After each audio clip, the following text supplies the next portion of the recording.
Quina roda de premsa més multitudinària.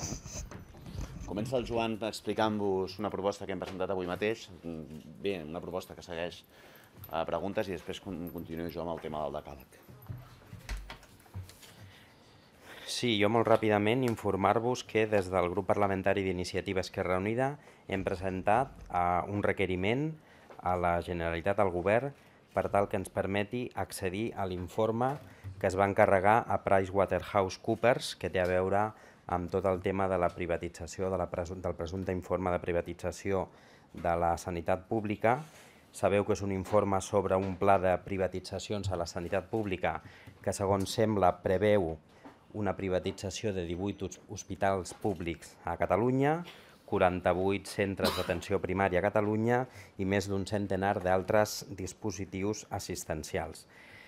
Sabem també a través de la premsa que el conseller de Sanitat, el senyor Boi Ruiz, ha negat que vulgui executar aquest pla, però sí que ha reconegut que d'alguna manera el té al seu calaix, per tant, està a l'agenda del govern.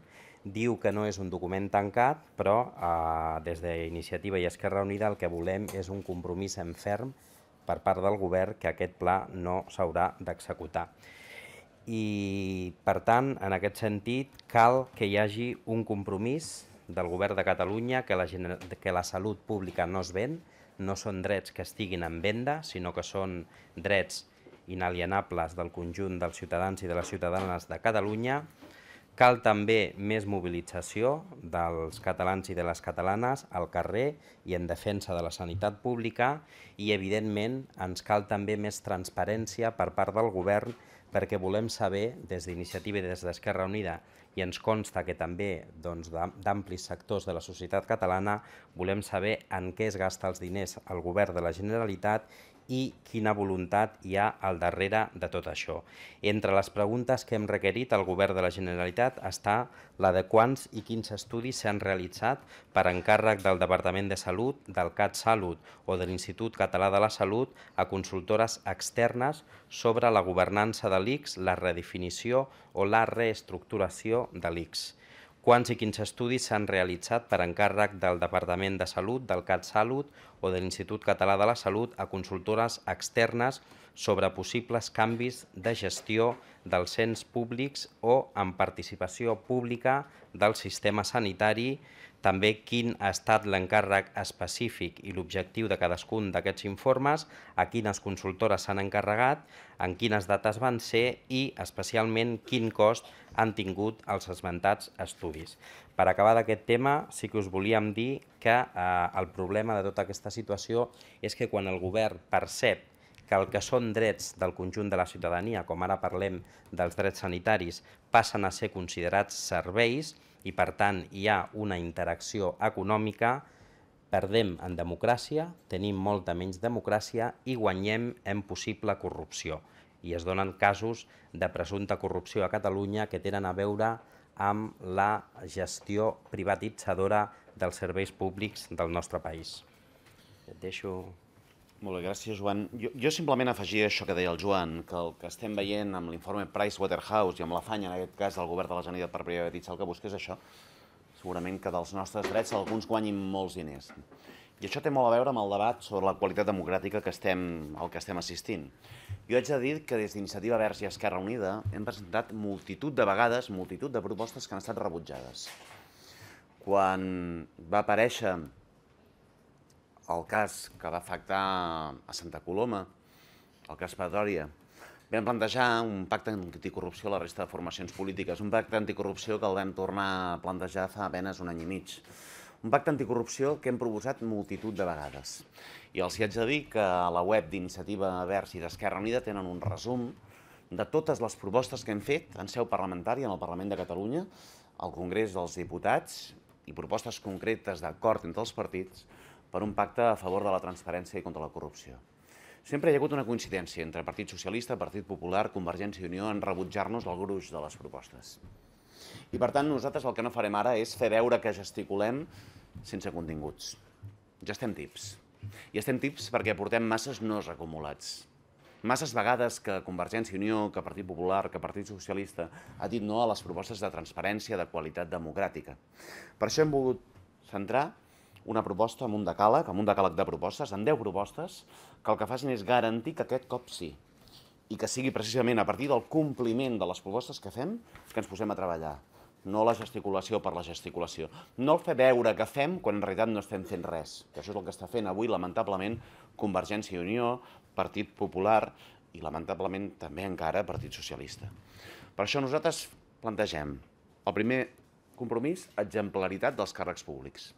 I en aquesta exemplaritat ha d'estar el cessar les persones imputades per corrupció, la renúncia a la immunitat parlamentària i l'aforament dels diputats, l'aprovació de codis ètics i l'establiment d'un salari màxim. Segona proposta, segon eix, avançar cap a instruments de democràcia participativa, deliberativa i democràcia econòmica. I això vol dir que hi hagin referèndums d'iniciativa ciutadana, revocació de mandats de càrrecs electes i regulació de la confirmació o revocació de les lleis. Perquè vivim en un país on el monopoli de la representació estaven els partits. I perquè, en canvi, estem en el 2013 i creiem que avui la representació ha de tenir canals perquè la ciutadania els pugui utilitzar directament.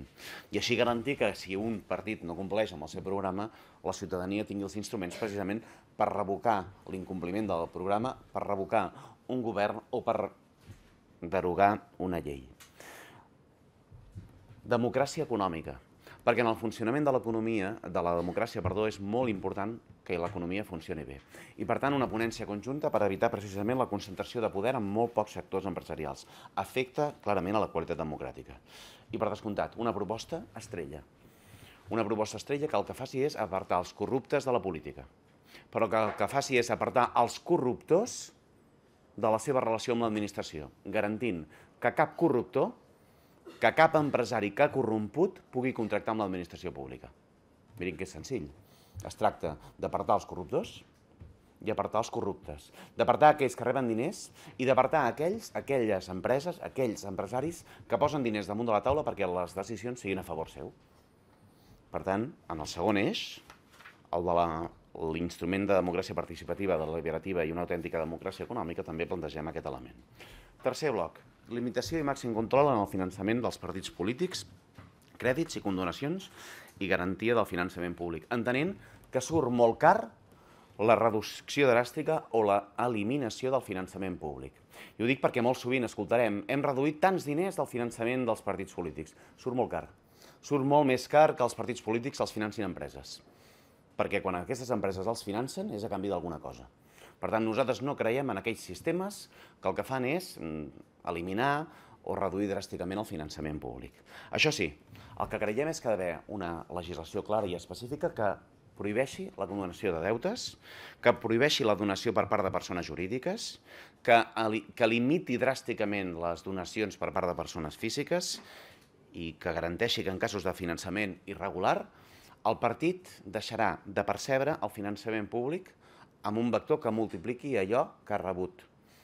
Exemple concret i real. Si Unió Democràtica s'ha finançat irregularment amb 300.000 euros, comprovat pels tribunals, les administracions deixen de donar-li el finançament públic d'aquests 300.000 euros multiplicat per un vector. Nosaltres plantegem que sigui 7, 8, 9, 10, que sigui dissuasori i això hauria de ser l'objecte de consens. Quarta proposta, quart bloc, plena transparència de comptes de partits i de les seves fundacions. Del que es tracta és, per tant, que a les pàgines web, que en llocs visibles, hi hagi i siguin els pressupostos dels partits i de les coalicions i que estiguin a disposició també, en caràcter públic i accessible, els registres i els arxius del Tribunal de Cuentas i de la Sindicatura de Comptes, amb tot un reguitzell de propostes que plantegem, amb el finançament que prové dels afiliats, d'allò que paguen també els càrrecs públics del partit. Saben que hi ha partits que donen sobres, hi ha partits que els càrrecs públics, si m'ho permeten, el que fan és garantir que els partits tinguin el finançament adequat, amb una pràctica radicalment diferent a la que hem conegut per part del Partit Popular. Cinquè bloc, una llei electoral pròpia que redueixi la despesa, que fomenti la participació i que garanteixi la transparència.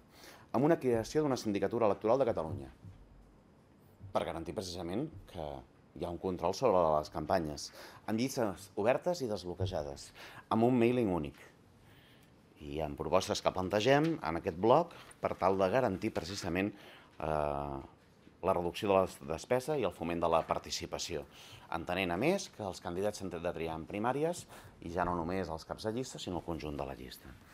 Sisena proposta, llei de transparència i accés a la informació. Garantint que tota la informació i documentació que té l'administració és de caràcter públic i que, per tant, els ciutadans hi tenen dret a accés. I és per llei que s'han de determinar les excepcions, no com ara. Que el caràcter general és que no tenim accés i que per tenir accés ens costa 10 i ajuda per accedir a tota la informació que disposa l'administració. Aquesta és la gran novetat. I això vol dir, òbviament, una llei de transparència amb tots els 7 ciuts que afecti totes les institucions, per cert, inclosa la Casa Reial. Inclosa la Casa Reial. Incloent totes les branques del poder, el legislatiu, l'executiu i el judicial, i a més garantint el caràcter públic de tot, dels sous, del patrimoni, del registre de béns i patrimonis, quan entres en política i quan surts, transparència total en la contractació pública, un llistat de tots els informes i els estudis que hi hagin encàrrecs i, òbviament, l'accés als mateixos. I és que la llei d'incompatibilitats garanteixi que la porta giratòria no es produeix com avui es produeix, aquella porta giratòria que estàs a l'administració i després vas a parar a l'empresa per la qual has fet alguns favors.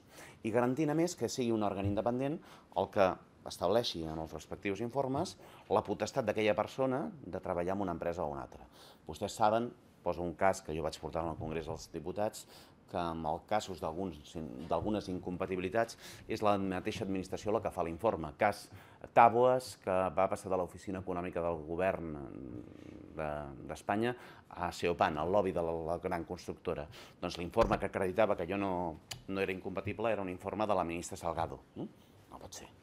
Per tant, un òrgan independent que garanteixi la plena en quins casos realment hi ha incompatibilitats o no.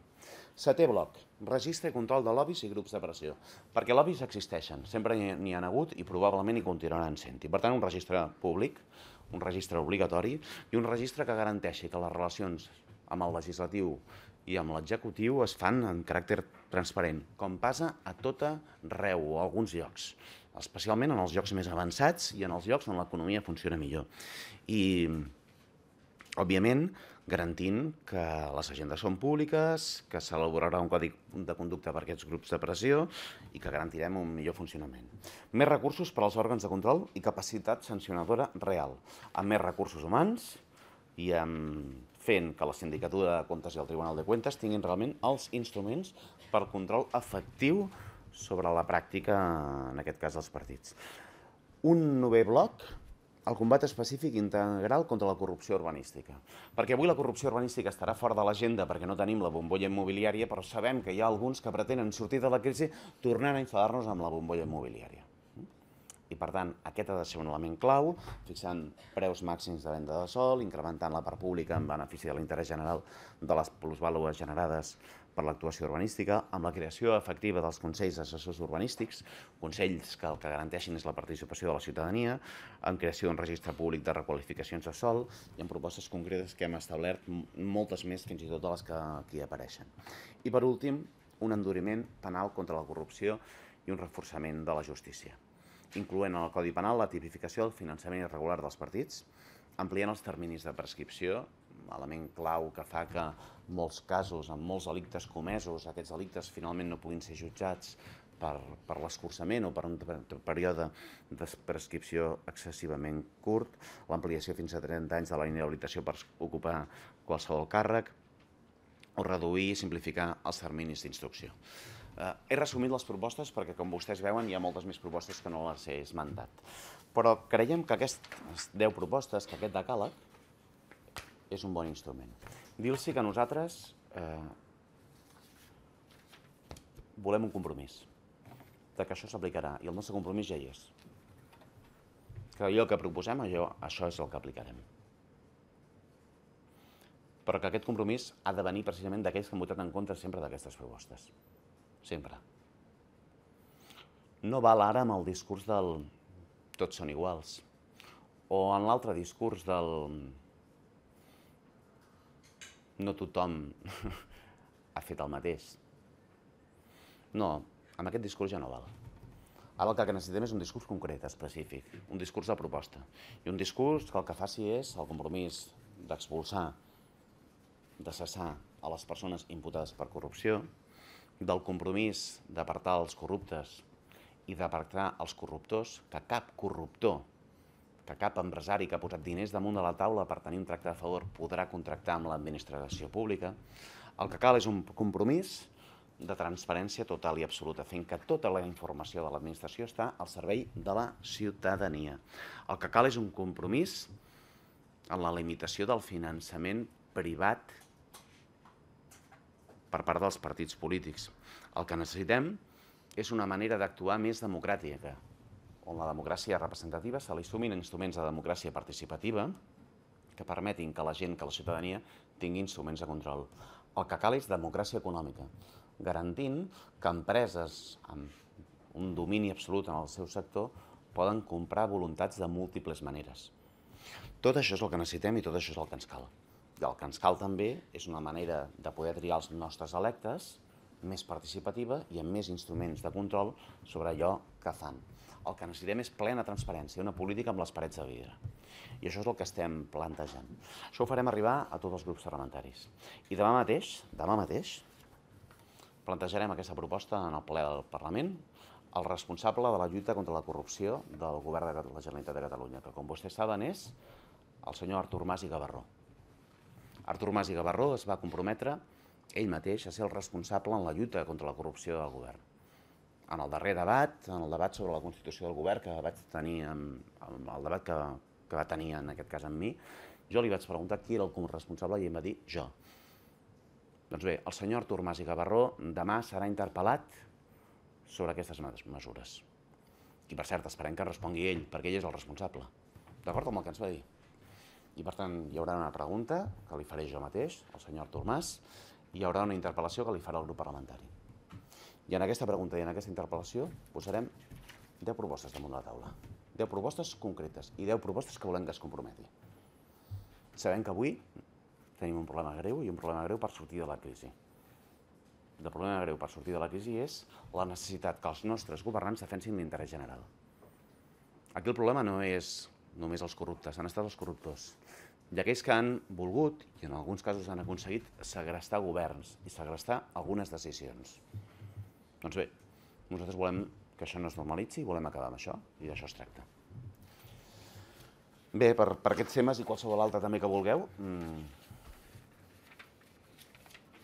hi ha propostes que requereixen reformes legislatives. Sí. No depenen només d'iniciativa, però hi ha alguns que són compromisos que pot prendre un partit per si mateix. Entenc que amb aquesta proposta que vostès diuen que assumiran primer iniciativa, renuncien a qualsevol donació per part de persones jurídiques. Sí. Ara en tenen? No han tingut, no. Però nosaltres, amb totes aquestes propostes que fem, algunes encara no les hem aplicat i altres les estem aplicant. Vostès saben que l'altre dia vam plantejar les agendes públiques del grup parlamentari. A Iniciativa tenim un procés d'assemblea. Esquerra Unida té una conferència també sobre el tema de carta financera i els propers dies els hi plantejarem els nostres compromisos concrets. Però permetin que avui no entrem amb els... És a dir, així com el divendres fèiem allò que ens comprometem nosaltres, amb l'agenda pública, avui és el que plantegem a nivell global. I en els propers dies ja els hi plantejarem els compromisos concrets tant d'Iniciativa com d'Esquerra Unida en matèria de transparència i lluita contra la corrupció.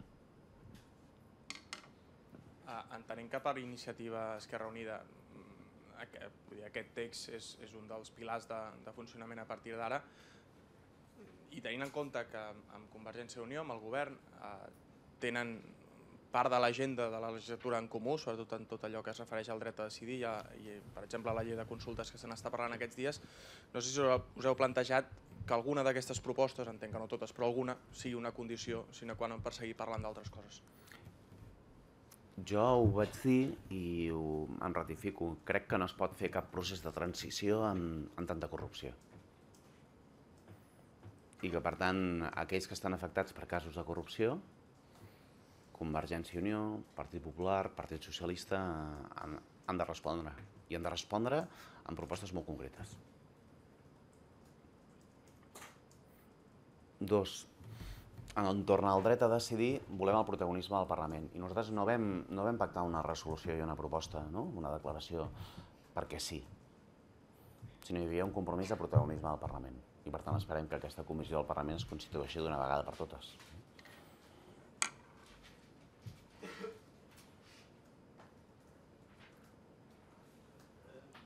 Sap que la senyora Sánchez Camacho ha confirmat que ha estat objecte d'un espionatge.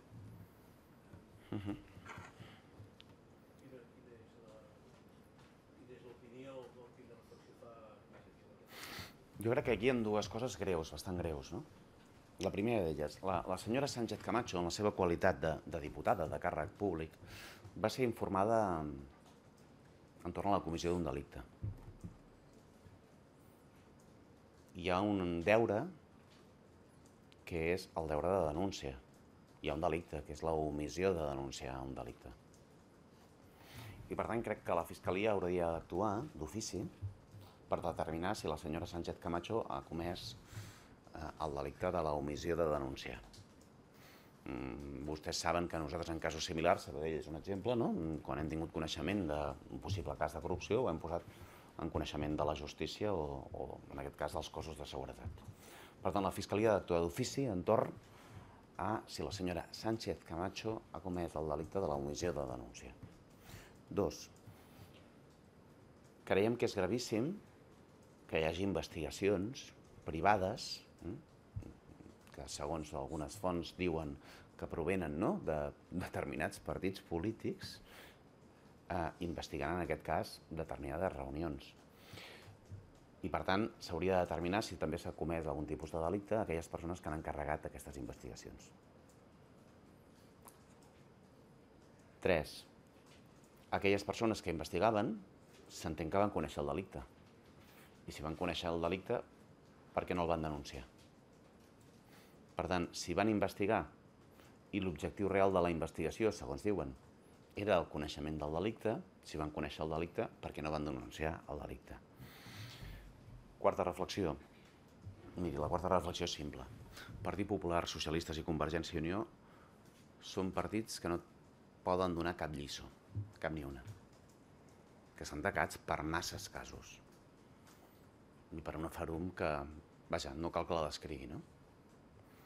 Per tant, explicacions, transparència i dimissions, perquè tot fa massa pudor, parlant en plata, fa massa pudor.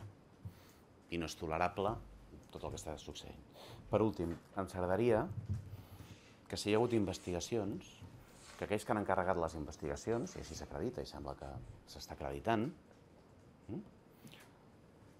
que diguin a qui han investigat. Que ens expliquin a qui han investigat.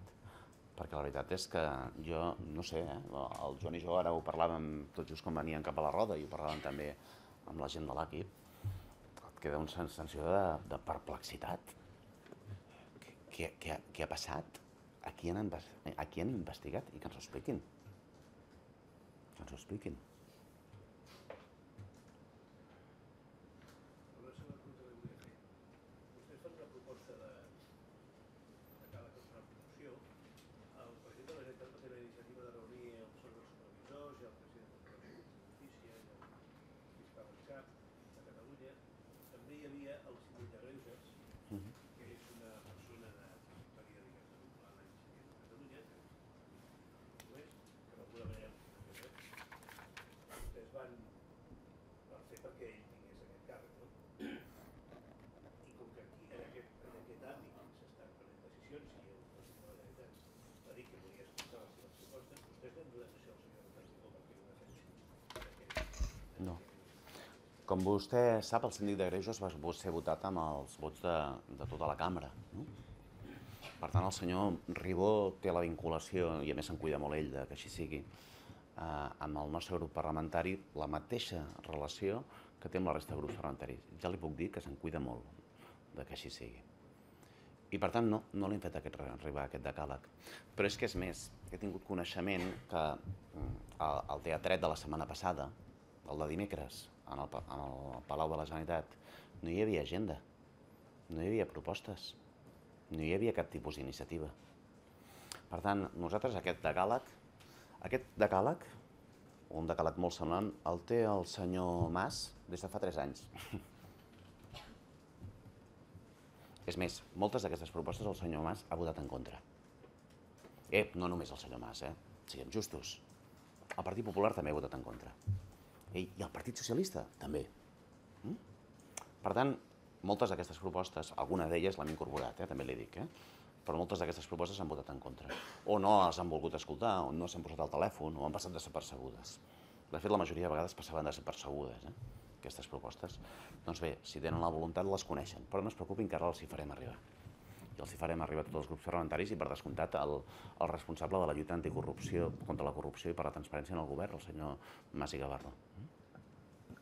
Sí, sabent que aquest decàleg el tenen al calaix, jo no sé si vostè veu una pugna ara entre el Partit Popular i el Partit Socialista per veure qui és més transparent amb el tema del patrimoni i de declaració de renda i si té por, d'alguna manera creu que tot això que vostè presenta avui quedarà a l'aigüer.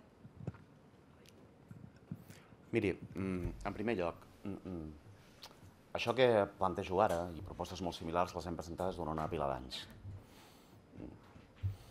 Saps allò, no? Si volen poden, no. Si volien, podien. Si volien, podien haver aprovat aquestes mesures. Però no van voler. Nosaltres el que esperem és que ara ho facin.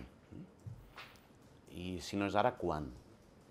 Si no és ara que plantegem i fem propostes d'aprofundiment democràtic, de qualitat democràtica, de democràcia econòmica i d'instruments de control i transparència, si no és ara, quan ho farem? Per tant, esperem que reaccionin. Anuncio ja que des d'Iniciativa i des d'Esquerra Unida el que no tolerarem és una rentada d'imatge. Un fer veure que fem quan en realitat no fem. I ho dic perquè sé que el que els hi està passant és molt gros i el que ens està passant a la societat també és massa gros. Però des d'Iniciativa i des d'Esquerra Unida no tolerarem una rentada de cara sense que res canviï. Unes reformes lampedusianes que ho canvien tot perquè tot continua igual. Això no ho tolerarem i per tant per això fem aquestes propostes tan concretes que esperem que siguin ben acollides. Abans parlava de l'agenda nacional i aquests dies, i Esquerra i vostès, i el PSC, estan negociant i intentar signar la ponència de llei de consultes. Entenc que aquesta ponència de llei de consultes, Iniciativa, no la signarà si no hi ha la comissió que vostè comenta sobre el president, o una cosa no té res a veure amb l'altra? No, clar que té a veure. Nosaltres, mirin, van arribar a un compromís. I el compromís va ser molt simple, era protagonisme al Parlament. Nosaltres ho estem intentant, però sembla que no volen aquest protagonisme al Parlament. Perquè entenem que una peça és la llei de consultes, però no és l'única peça. Hi ha altres coses que hem de fer. I nosaltres saben que ho hem plantejat, la modificació de la llei orgànica de referèndums, un marc per anar a l'Estat a proposar determinades coses. Per tant, nosaltres el que volem és que les coses es facin bé. Vostès saben que l'Estatut es va fer des d'una ponència parlamentària, que quan vam fer la proposta del pacte fiscal es va fer des d'una comissió parlamentària. Doncs el que no pot ser és que una de les propostes més transcendents que hi ha hagut mai en aquest país no ho fem des del lideratge parlamentari. Jo vull recordar que poques hores després de la declaració de sobirania, quan nosaltres vam corregir el tret d'una declaració, jo crec que mal feta en els seus orígens per part de CiU i Esquerra, poques hores després, representants del govern de Convergència i Unió i d'Esquerra Republicana ja posaven tots els ets i uts a quin seria el següent pas, i no és així com es fan les coses. Per tant, nosaltres estem pel dret a decidir, però estem perquè tiri endavant, no estem perquè sigui patrimonialitzat per uns pocs. Nosaltres que creiem en el dret a decidir, creiem que això no era qüestió de lideratge ni d'un candidat, ni d'un partit ni de dos, sinó del conjunt del país i del conjunt del Parlament. I per tant nosaltres volem signar la ponència conjunta, la creació de la ponència conjunta de la llei de consultes, i volem que aquesta ponència s'ubiqui en el marc d'una comissió que tira endavant el dret a decidir amb tota una sèrie d'amalgaments que nosaltres volem posar damunt de la taula. Si volen, hi serem. Si ho volen fer bé, clar. Si es vol fer de forma maldestra, és una altra opció, però nosaltres no estem aquí per això, per fer les coses de forma maldestra. Però això s'interpreta que si vostès no reben suport en això, vostès per donar suport. No. Jo el que dic és la creació d'una comissió pel dret a decidir, no? Amb el capítol, estem parlant d'un altre capítol. la comissió aquesta del dret a decidir podria ser un grup de treball, perquè això no s'especificava en la declaració de sobirania, es parlava de protagonisme del Parlament i justament els mateixos dies en què s'estava negociant això es parlava de que això es podia transformar en un grup de treball que depèn d'una comissió, que podia ser, per exemple, la Comissió d'Afers Institucionals, on la passada legislatura es va tractar aquesta llei de consultes. Això sempre, propostes d'aquesta envergadura sempre s'han fet amb el marc d'una comissió i després la comissió, una comissió pròpia, que pot determinar com treballem. Ara, jo crec que el problema de fons aquí és si som capaços de pactar els passos a seguir, fer un disseny global. Nosaltres el que no estem disposats és a jugar en un escenari en el que primer pactem la declaració, després la llei de consultes. No, nosaltres volem un marc global en el que puguem discutir sobre tot. Si estan disposats a discutir-ho, nosaltres estarem encantats. I si el que creuen és que han de fer pas a pas, de forma bilateral i sense definir el marc global, aleshores que no ens busquin. Aquest és el problema. No hem pogut discutir sobre el marc global perquè alguns no volen o no ho creuen oportú o entenen que no és rellevant i per nosaltres és molt rellevant. Entenc que, per tant, aquest marc global és una comissió. Sí, nosaltres creiem que és una comissió. No hi ha comissió, no signeu ponència conjunta? Nosaltres creiem que ha d'haver una comissió i que en aquesta comissió han d'estar convidats tots els grups i després ja es determinarà com es treballa. Perquè sí que hi ha un temor, depèn de com es faci, que la comissió sigui un espai en el que no es pugui treballar i aquí sí que estem disposats a ser flexibles. Però el problema no és, si m'ho permet, si el debat és de comissió o és grup de treball. El debat de fons és si som capaços d'acordar un full de ruta liderat pel Parlament i amb tota una sèrie de passos. I mirin, és que no hi ha manera.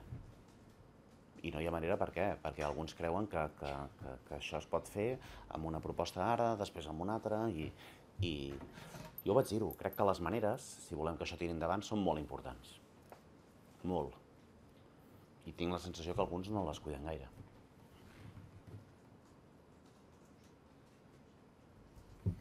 Molt bé. L'última cosa, és veient que en el punt 6 que diu llei de transparència i accés a la informació, no sé si no vol dir que tota la informació i documentació en poder de l'administració és pública i la ciutadania ha de tenir accés. Això vol dir que estem acabant, pretenen suprimir els fons reservats, els secrets oficials,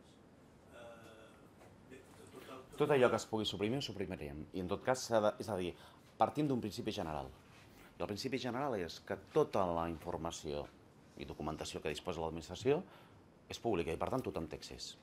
I és a partir del principi general on es determinen les excepcions. No com ara, que el principi general és que no tenim accés i l'excepció és poder-hi tenir accés. I per tant ja determinarem i aquests detalls és el que s'haurà d'acordar. Però el que es tracta per tant és, si m'ho permet, canviar l'ordre de la prova. De partida tenim accés a tota la informació i en tot cas és l'excepció la que s'ha de reglamentar.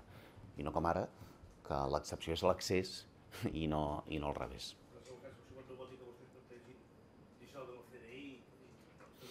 La veritat és que per l'ús que en fem del CNI crec que el podríem dissoldre i no passaria absolutament res. Per tant, no era el meu objecte plantejar aquí la dissolució del CNI, però si vostè em burxa, ja li dic, no tinc cap problema en dissoldre'l.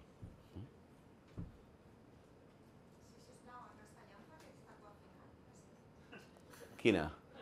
La de CNI? No, home, no. Ah, això sí. Bueno, lo que queremos es que toda... Bueno, perdoneu, ¿hi ha alguna cosa més en català? Torus, aquesta tarda probablement s'admetrà a tràmit un apunt breu, sisplau. Sobretot des del punt de vista de que això va contra una llei que s'aprova aquí al Parlament i a més a partir d'una ILP. Bé, jo crec que l'aprovació de la llei expressa, primera, manca de sensibilitat.